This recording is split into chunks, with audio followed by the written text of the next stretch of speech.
Thank you, Rene, for doing this. Rene Diaz is from Roof X. Yes, sir. That's the company you own. Currently, yes. Currently. And we're going to get into the details of it.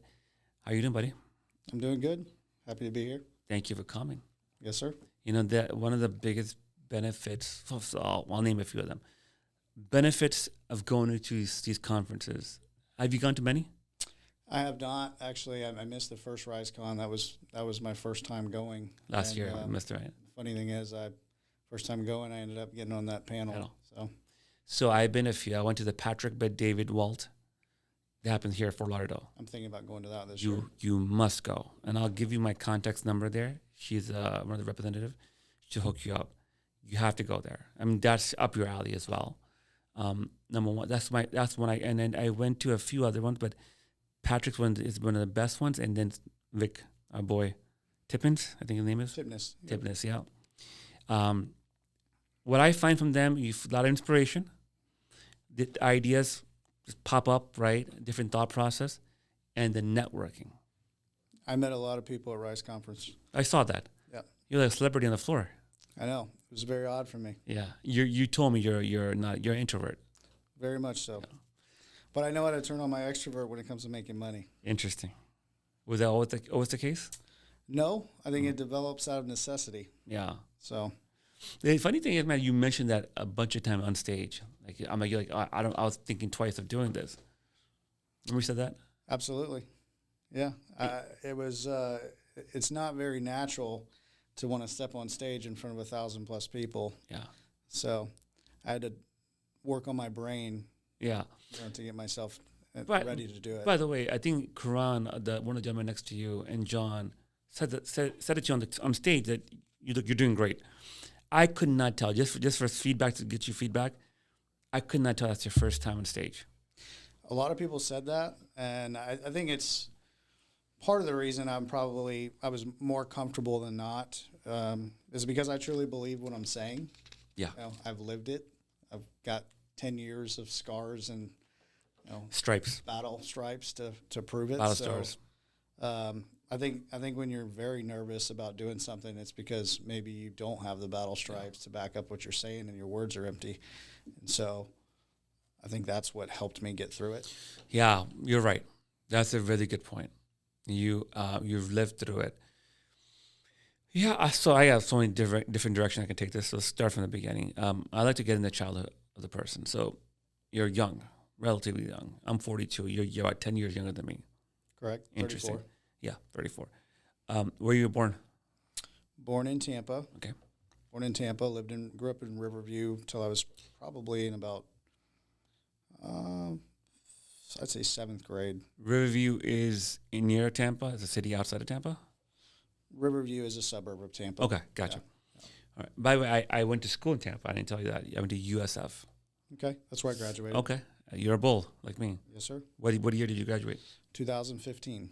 I'm 2010. Okay, you're after me. So, born in Tampa, born to a wealthy family? My grandfather is wealthy. It depends on what you want to call wealthy, right? I'd say my grandfather's worth $15 or $20 million, but he's also 88 years old, and it's a lifetime of making investments and working, and so he's always been successful and wealthy. But no, my personal family is not. My mother and father are not wealthy. Mm. Your grandfather is wealthy. Even at 80 years old, $15 million is still good money. Sure, right. He's wealthy. How come your parents did not follow that trend?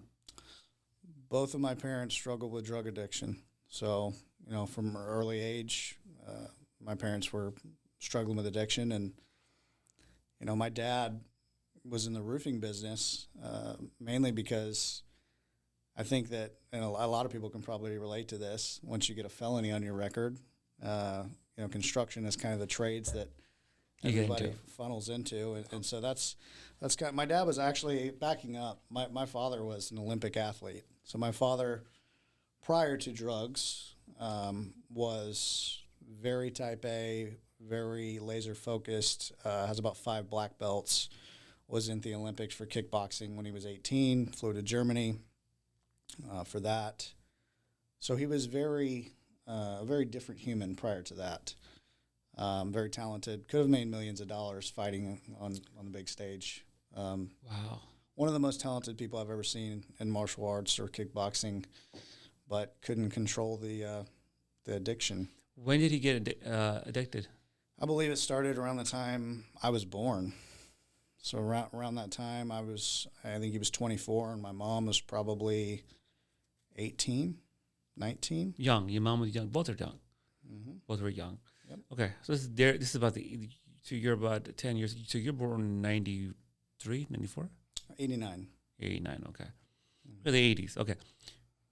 Do you know why, how he got addicted? I mean, I think it was just in that late 80s, early 90s. I think that it was kind of commonplace. It was a lot more commonplace back then than it is today, or more accepted. Right. And I think that too, my grandparents were big players in the drug trafficking.